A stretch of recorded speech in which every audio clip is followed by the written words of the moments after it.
지난 4월 성훈 씨는 부모님 댁에 도착한 구청의 안내문을 보고 깜짝 놀랐습니다. 지난달까지 어머니는 25만 원, 아버지는 20만 원씩 꾸준히 받던 기초연금이 이번 달부터 각각 7만 원, 5만 원으로 감액될 예정임을 고지하는 안내문이었기 때문입니다. 두 분에게 매달 지급되던 45만 원이라는 돈이 생활비로 충분하지는 않았어도 나름 살림의 보탬이 되어서 내심 든든했는데 당장 이번 달부터 절반의 절반 수준으로 삭감된다고 하니 부모님은 물론이고 성훈 씨 역시 놀라지 않을 수 없었을 테죠. 성훈 씨는 당황해서 어쩔 줄 몰라 하는 부모님을 대신해 구청의 담당 직원에게 전화해서 이유를 물었습니다.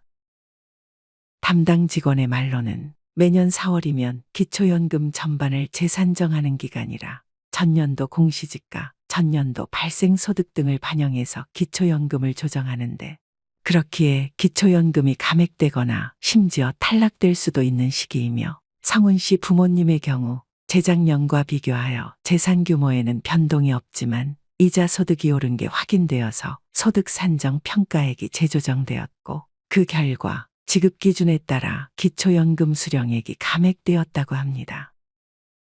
통화를 마친 성훈 씨는 구청 직원의 군더더기 없는 자세한 설명에 감액이라는 조치를 받아들일 수밖에 없었습니다. 하지만 달마다 들어오던 연금 금액이 너무 많이 깎였다며 씁쓸해하는 부모님을 보니 아들인 성훈 씨의 마음이 안 좋은 것도 어쩔 수는 없는 노릇이었습니다.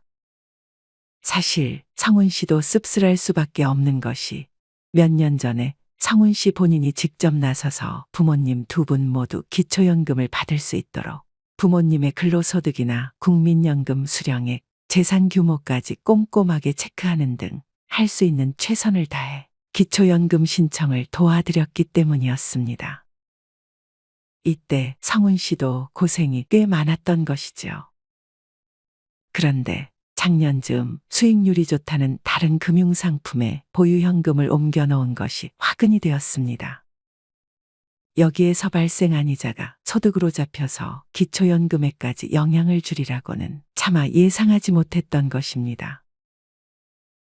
성훈 씨 부모님의 사례처럼 기초연금을 잘 받아오다가 4월 들어 재산정 기준에 따라 기초연금이 감액되거나 아예 자격박탈로 연금이 정지되어 크게 당황한 분들, 혹은 애초에 대상자에 선정되지도 않아서 기초연금 제도 자체에 의문을 품는 분들이 꽤 많습니다. 반면 이런 분들과는 달리 기초연금이 자녀 같은 부양 의무자의 소득과 재산에 상관없이 연금 수령자인 본인과 배우자의 소득, 재산만 확인하는 점을 이용하는 꼼수로 심사 기준을 통과해서 연금을 부당하게 수령하는 사람들도 있습니다. 기초연금을 받을 나이가 되기 전에 재산 기준을 초과하는 금액을 자녀에게 미리 증여한 다음 자녀의 명의로 카드를 만들어 사용하기도 하고 재산 규모를 은닉하고자 통장에 있는 돈을 전액 현금화하여 집안에 보관하는 등 갖가지 다양한 방법으로 연금 심사를 무사히 통과하는 것입니다. 이런 꼼수를 활용한 사례가 여기저기에서 워낙 많이 보이다 보니 단순히 정직하다는 이유 하나로 연금을 받지 못하는 분들이 억울하고 황당한 마음에 분통을 터뜨리기도 합니다. 이처럼 수령 기준의 까다로움, 그리고 기준 자체의 허점 때문에 기초연금을 왜 모두에게 지급하지 않고 서로를 갈라치면서 지급하냐며 형평성에 대해 항의하거나 산정 기준을 교묘하게 피해 필요치 않음에도 부당하게 연금을 수령하는 사람들이 있다면서 제도의 지향점에 위배되는 불합리한 세태에 문제를 제기하는 목소리 또한 많은 것이 우리가 살아가는 오늘날의 현실인데요. 이 기초연금이라는 제도가 도대체 무엇이길래 이렇게 말도 많고 탈도 많은 것일까요? 그리고 도대체 어떤 기준이 누구는 기초연금을 받게 하고 누구는 기초연금을 받지 못하게 하는 것일까요? 그래서 오늘은 이처럼 기초연금의 모든 것이 궁금한 여러분을 위해 이해하기 쉬운 설명과 여러 사례를 바탕으로 기초연금 제도에 대해 자세히 알아보는 시간을 가져보고자 합니다. 이번 영상을 통해 여러분들도 늘 어렵고 복잡하게만 생각하던 기초연금을 더욱 자세하고 명쾌하게 이해할 수 있을 것입니다. 개인적으로는 여기에서 더 나아가 이번 시간을 계기로 여러분의 자산을 산정 방법대로 스스로 계산해 보거나 연금 수령을 위해 여러분의 자산을 재구성해 보는 등 여러분의 노후를 대비하기 위해 현실적으로 더욱 보탬이 되는 시간을 가져보시길 소망해 봅니다. 이야기 시작하기 전에 구독, 좋아요 눌러주시면 감사하겠습니다. 그럼 오늘의 이야기 지금 바로 시작합니다.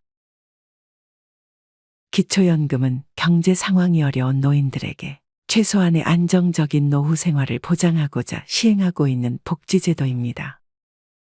대한민국의 66세 이상 노인 빈곤율은 40%, 76세 이상의 후기 노인 빈곤율은 52%로 OECD의 다른 가맹국과 비교해봐도 매우 높은 수치를 보입니다.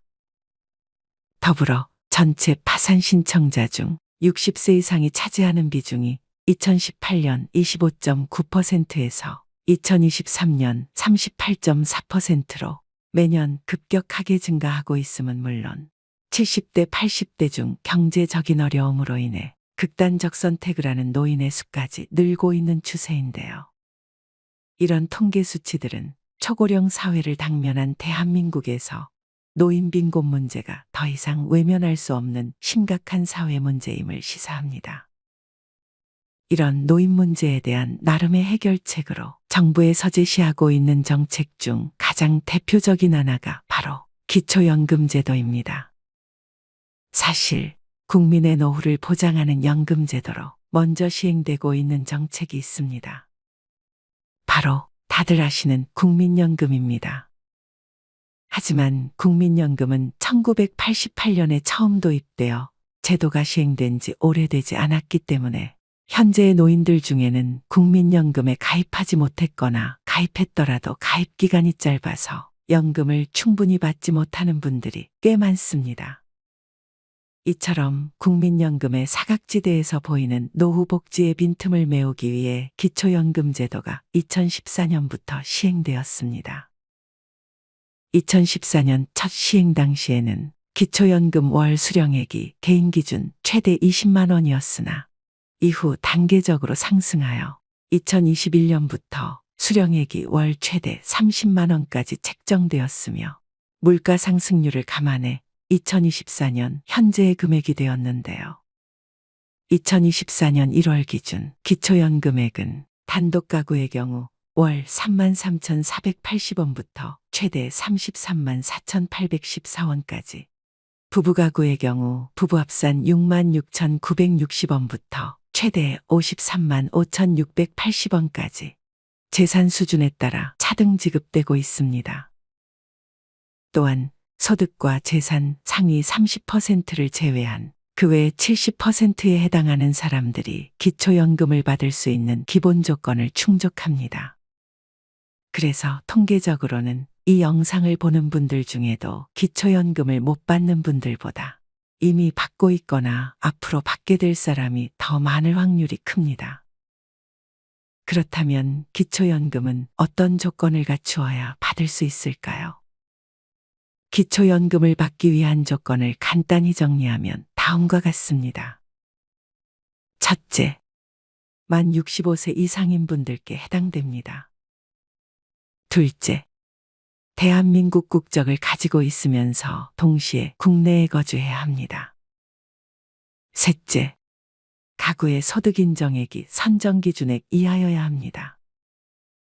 선정기준액은 단독 가구의 경우 월 213만 원, 부부 가구의 경우 월 340.8만 원으로 소득 인정액이 선정기준액 이하여야 지급 대상으로 선정됩니다.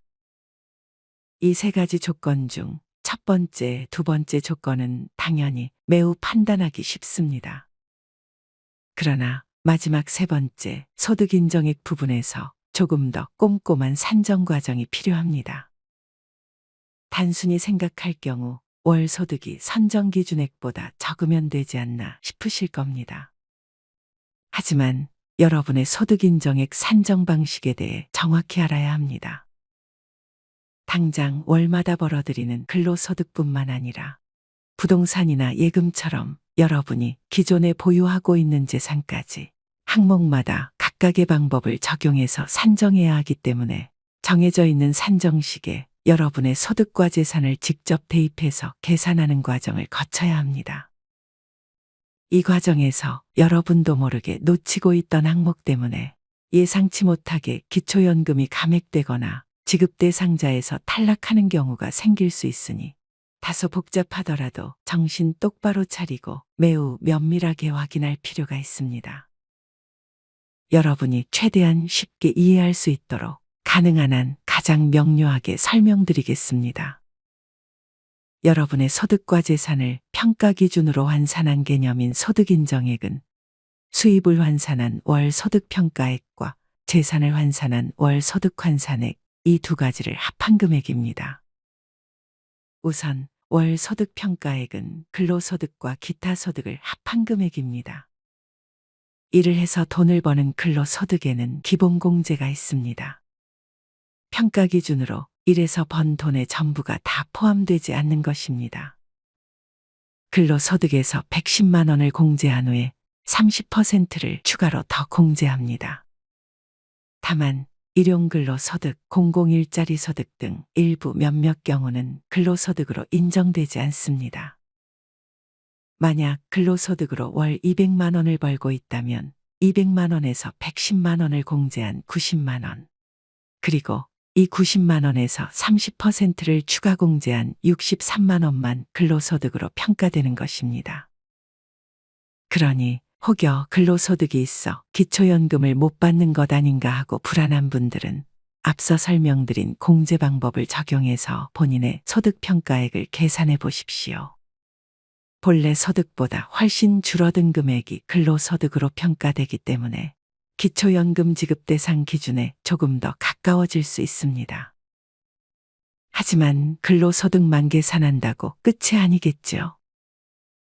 근로해서 얻은 소득이 아닌 그 외 나머지 기타 소득 역시 계산이 필요합니다. 사업소득, 이자소득, 연금소득 등의 재산소득, 그리고 국민연금 수령액 등이 기타 소득에 해당합니다.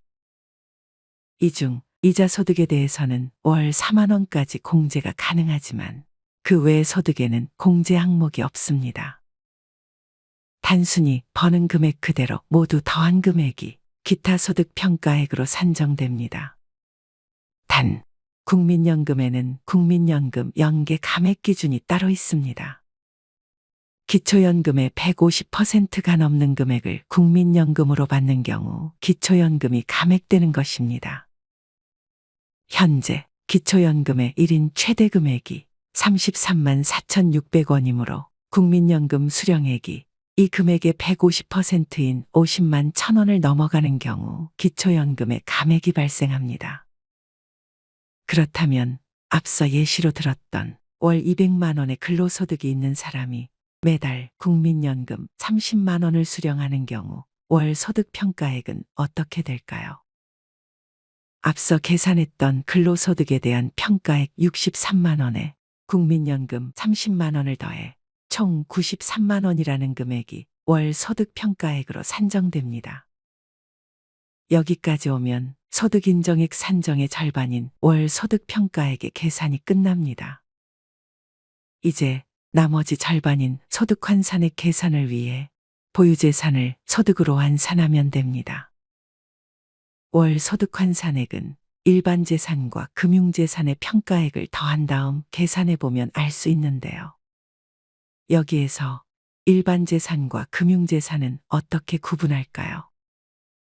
구분하는 방법은 전혀 어렵지 않습니다. 지금 여러분이 가지고 있는 재산이 무엇인지 한번 떠올려 보십시오. 여러분의 재산에는 어떤 것들이 있나요? 아마 가장 먼저 집, 자동차, 예적금 등이 떠오르실 텐데요. 여기에서 집과 자동차는 일반 재산으로, 예적금이나 보험 등은 금융재산으로 구분됩니다. 이처럼 현금이 아닌 부동산, 자동차 등의 재산은 일반 재산, 일반 재산과 달리 저축, 예금, 보험 등 돈의 형태로 보관된 재산이 금융재산인 것입니다. 이 재산에도 근로소득 공제처럼 공제액이 있습니다. 기본재산액이라고 부르기도 하는 공제액은 집값, 부동산 값에서 공제되는 금액을 이야기하는데 지역 규모별로 다릅니다. 지역에 따라 부동산 가치가 다르기 때문인데요. 특별시, 광역시, 특례시와 같은 대도시는 1억 3,500만 원, 중소도시는 8,500만 원, 농어촌의 경우 7,250만 원이 공제됩니다. 예적금이나 보험 등의 금융재산에서는 총 2천만 원을 공제합니다.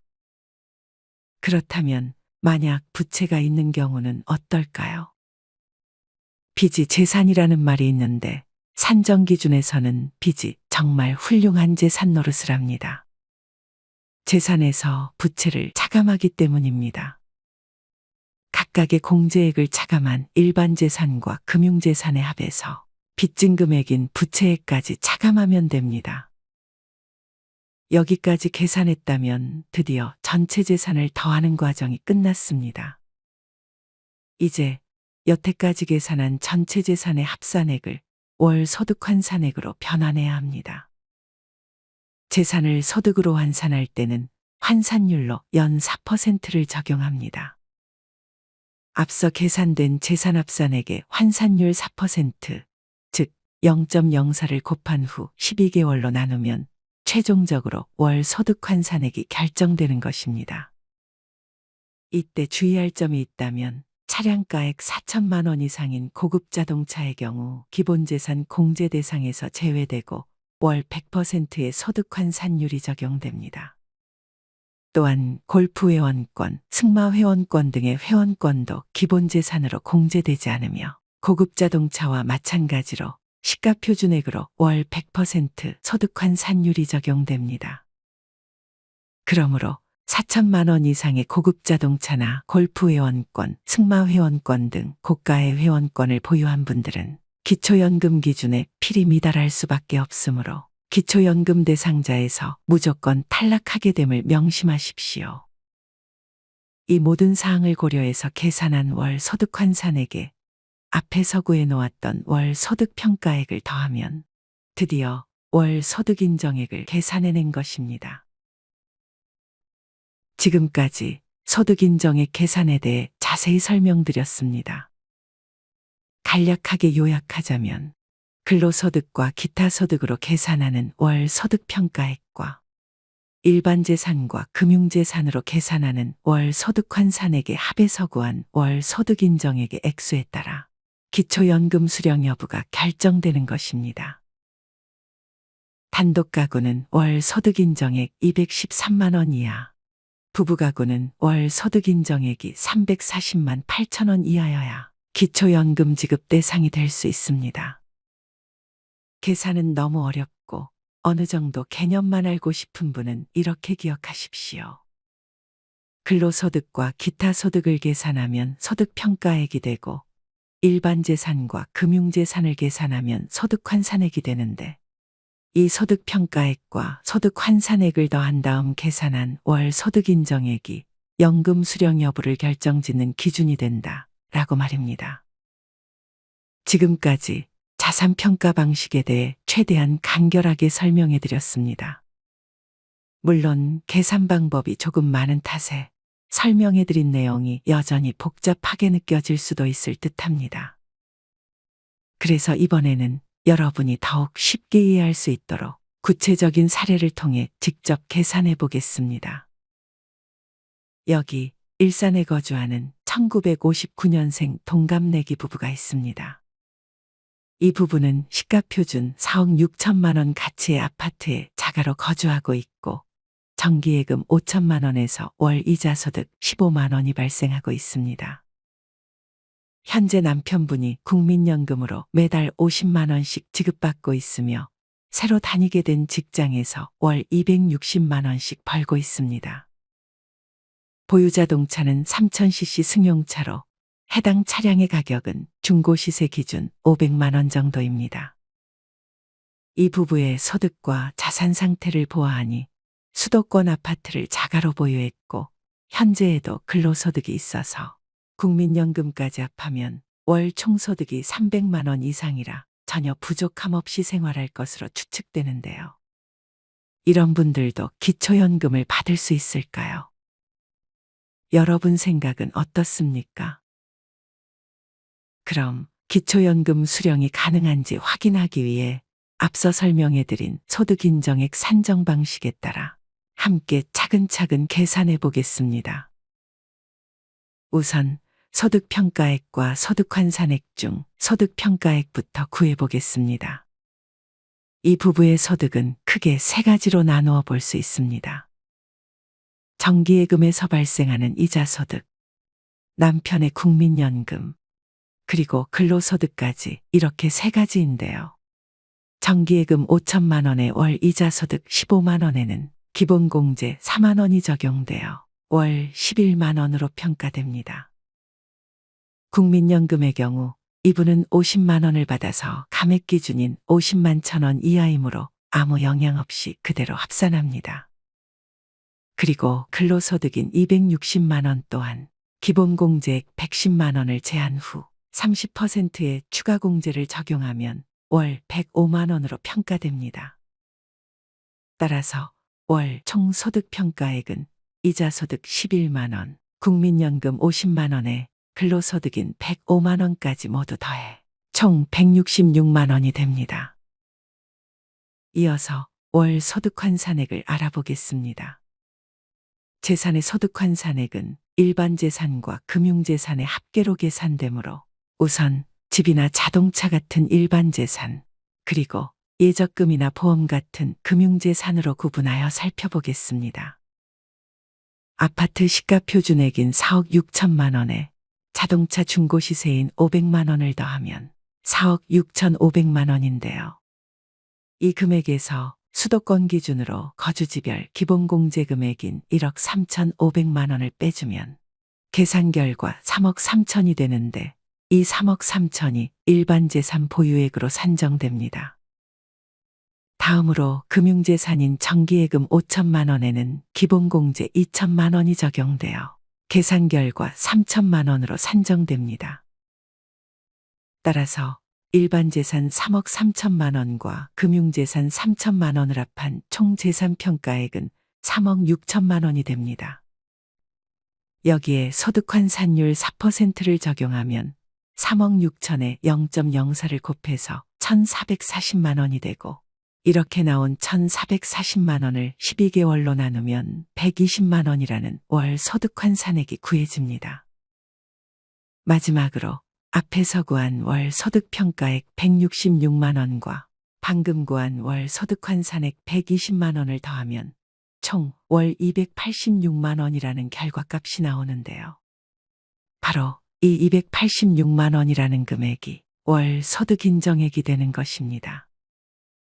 정부가 제공하는 기초연금 산정 방식에 따르면 이 부부의 월 소득인정액 286만 원이 부부가구 연금 수령 평가 기준액인 340만 8천 원보다 적은 금액이고 국민연금 또한 기초연금 감액이 적용되지 않는 금액이어서 부부가구의 기초연금 지급액인 53만 5,680원을 수령하는 데 전혀 문제가 없을 것으로 보입니다. 지금까지 여러분과 직접 계산하는 시간을 가져봤는데요. 이렇게 일일이 계산하는 과정을 함께 살펴보니 어떠신가요? 아마 다소 어렵다고 생각하는 분들도 꽤 많을 겁니다. 하지만 모든 과정을 다 이해하지 못해도 전혀 문제될 건 없습니다. 정부에서 운영하는 복지로라는 홈페이지에 모의계산 서비스라는 것이 있습니다. 여기에 간단한 소득 재산 항목을 입력하면 어느 정도의 자가진단이 가능합니다. 또는 보건복지부 129번, 국민연금공단 1335번으로 전화해서 개인 상담도 받아볼 수 있습니다. 앞서 말씀드린 내용이 모두 이해되지 않더라도 대략적으로나마 미리 알아두면 전화 상담 시 보다 수월할 수 있고 이해가 안 되는 항목에 대해 더욱 구체적인 설명을 요청할 수 있으니 이번 영상을 통해 소득인정액 계산 과정을 필사하며 한번 쭉 따라가 보는 것도 여러분께 분명히 큰 도움이 될 것입니다. 영상 서두에서 전해드린 성훈 씨의 이야기 기억하십니까? 성훈 씨 부모님의 경우 수령하던 연금 액수가 상당히 많이 깎여버렸었는데요. 이런 사례와 유사하게 기초연금을 신청해서 문제없이 수령하고 있었어도 재산 항목의 변동으로 인해 재산정 기간에 기초연금이 감액되거나 기초연금 대상자에서 탈락하는 일이 발생하기도 합니다. 영상을 시청하는 분들 중에 기초연금을 이미 받고 있는 분들이 있다면 앞으로도 아무 문제 없이 꾸준하게 기초연금을 수령할 수 있도록 기초연금 수령자라면 가장 주의해야 할 기초연금이 중단되는 대표적인 이유 5가지를 지금 바로 알려드리겠습니다. 첫 번째는 집이나 부동산으로 대표되는 일반 재산 총액이 증가하는 경우입니다. 이런 경우에 가장 대표적인 사례라면 부동산의 공시가격이 전년도에 비해 크게 인상되는 경우입니다. 공시가격은 부동산 시장의 흐름에 따라 매해마다 달라질 수 있습니다. 특히 본인의 의지와 무관하게 재산 규모가 제멋대로 변할 수 있어서 기초연금이 감액되거나 심지어 중단되었다는 안내를 받을 수도 있는 것입니다. 그러니 이런 불상사를 막기 위해 부동산 시세에 늘 관심을 가지고 꾸준히 관찰할 필요가 있습니다. 두 번째는 예금, 적금 등 금융재산 규모가 증가하는 경우입니다. 일반적으로 소득이 줄어드는 노년기에 금융재산이 갑자기 늘어나는 경우는 그리 많지 않을 듯합니다만 의외로 이런 항목에 변동이 생기는 분들이 많다고 합니다. 왜냐하면 만 65세를 넘어가면서 자녀들이 출가하고 부부만 남거나 배우자의 사망으로 혼자 남게 되어 기존에 살던 큰 집을 처분하고 작은 평수의 집으로 이사하는 경우도 꽤 많기 때문입니다. 이때 집을 처분한 대가로 현금이 생기면 일반 재산 총액은 줄고 금융재산 규모가 커지게 됩니다. 그런데 일반 재산에 비해 금융재산이 공제되는 금액도 적고 소득으로 반영되는 비율도 높아서 기초연금 기준 산정 시에 부동산보다 불리하게 작용합니다.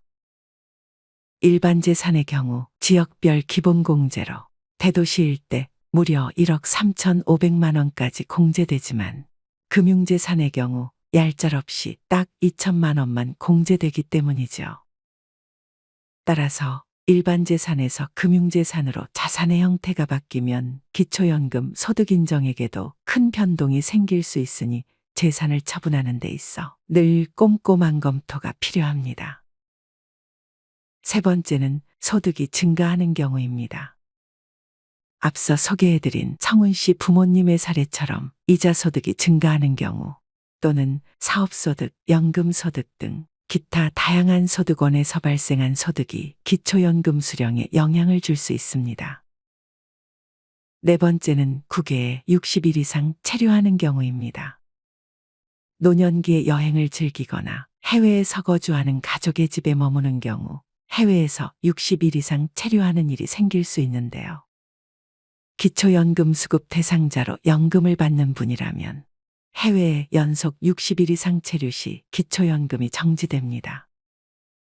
다만 이는 1년 안에 60일이 아니라 한 번 출국할 때 60일 연속 체류를 의미하니 장기간 해외 체류가 불가피할 경우 체류 기간이 절대 60일을 넘지 않도록 계획을 세울 때부터 꼭 명심하시길 바랍니다. 다섯째는 고급 자동차, 고급 회원권 소유 여부입니다.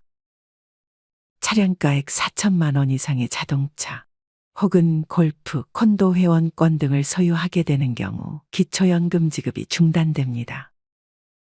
그 외에도 흔하지는 않지만 가출, 실종 등의 신고 접수로부터 30일이 지난 경우나 금고 이상해형을 선고받고 교정시설에 수용 중인 경우에도 기초연금 지급이 중단됩니다. 지금까지 기초연금 제도의 이모저모에 대해 매우 상세히 알아봤는데요. 여기까지 잘 들어주신 여러분을 위해 기초연금 신청 시 꼭 알아야 할 꿀팁을 하나 알려드릴까 합니다. 바로 기초연금을 가장 효율적으로 신청하는 방법입니다. 기초연금은 만 65세가 되는 생일이 속한 달에 전월 1일부터 신청할 수 있습니다. 참고로 곧 다가올 2025년은 1960년생이 기초연금 신청 자격을 얻는 해입니다. 예를 들어 생일이 1960년 3월 12일인 사람은 전월 1일부터 신청할 수 있으니 2025년 2월 1일부터 신청 가능합니다. 그런데 만약 생일이 5월인 분이 기초연금 신청을 뒤늦게 알았거나 깜빡하고 신청 시기를 놓쳐서 10월이 되어서야 신청을 한다면 어떤 문제가 있을까요? 다행히도 신청에서 탈락한다든지 평가에서 페널티가 발생한다든지 하는 일은 없습니다. 그러므로 신청할 자격이 되자마자 바로 신청하지 않아도 공적으로 문제될 것은 전혀 없는 것이지요.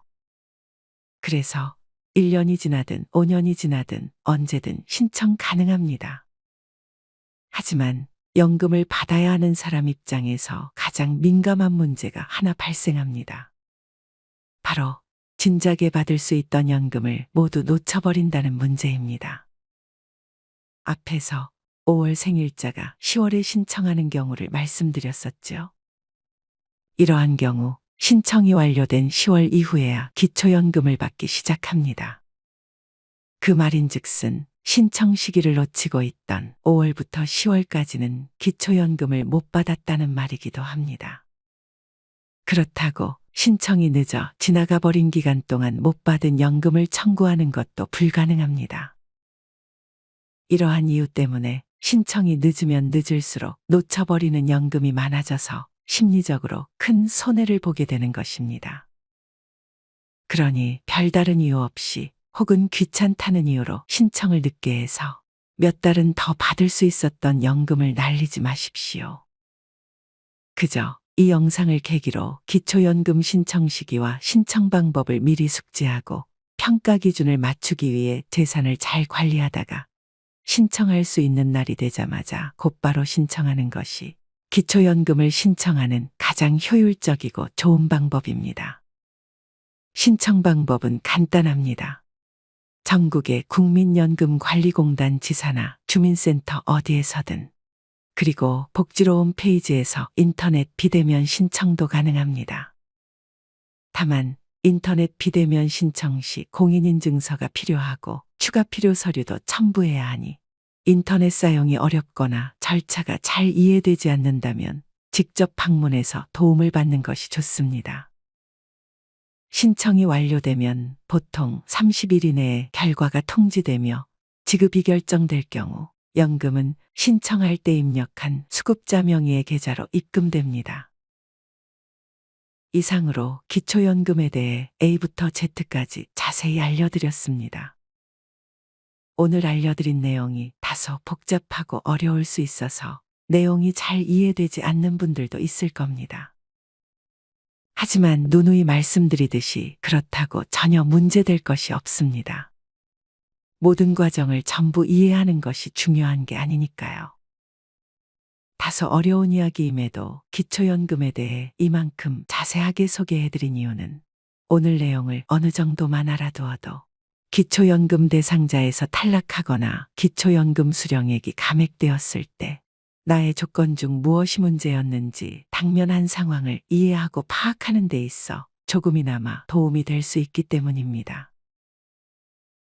개인적으로 이번 영상에서 여러분이 꼭 기억하길 바라는 내용은 바로 직전에 알려드린 기초연금 신청 시기와 신청 방법입니다. 물론 신청 시기가 되면 우편으로도 안내문이 오겠지만 혹여 이를 놓쳐서 신청이 늦어져 버리면 늦어버린 신청 기간 동안 못 받은 연금이 꽤나 가슴 시린 손해처럼 느껴질 것이기 때문입니다. 따라서 이러한 불상사를 방지하려면 만 65세가 되는 생일을 2달 정도 앞둔 시기 즈음부터 기초연금 신청을 늘 염두에 두고 꼭 최우선으로 챙기시길 바랍니다. 기초연금 제도는 대한민국 노인들의 생활을 조금이나마 뒷받침해주기 위해 국가에서 마련한 제도로 기준에 부합한다면 꼭 누려야 할 복지제도입니다. 이 제도의 존재를 모르거나 들어보기만 하고 신청 방법을 몰라서 혜택을 누리지 못하는 분들, 또 신청이 늦어 괜히 손해보는 분들이 생기지 않길 바라는 간절한 마음으로 말씀드리느라 조금은 길고 지루하게 들릴 수 있음에도 내용을 최대한 자세하고 상세하게 말씀드리게 되었습니다. 여러 가지를 감수하고 자세히 설명드린 만큼 오늘의 영상이 여러분의 노년기, 노후 생활에 도움이 되는 유익한 내용으로 여러분들께 어떻게든 도움이 될 수 있길 진심으로 간절히 바라는 바입니다. 이상으로 오늘의 영상을 마치겠습니다. 영상의 내용이 좋았다면 구독, 좋아요 부탁드립니다. 오늘도 긴 시간 함께 해주셔서 감사합니다. 다음에 더 좋은 내용으로 찾아뵙겠습니다.